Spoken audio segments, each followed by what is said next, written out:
Parrot Spoke, a fable by Santi Hernandez. Long, long ago, there were two birds named Eagle and Parrot.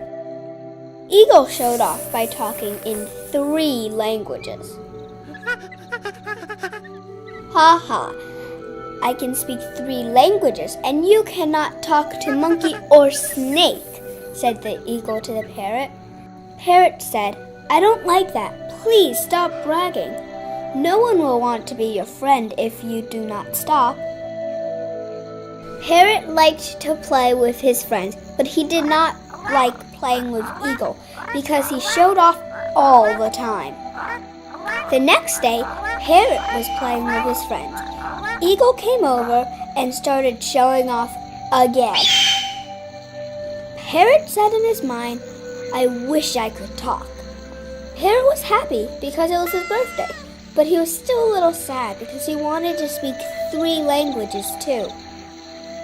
He went walking and saw the wise and beautiful Quetzal, who said, You will have something special if you are patient.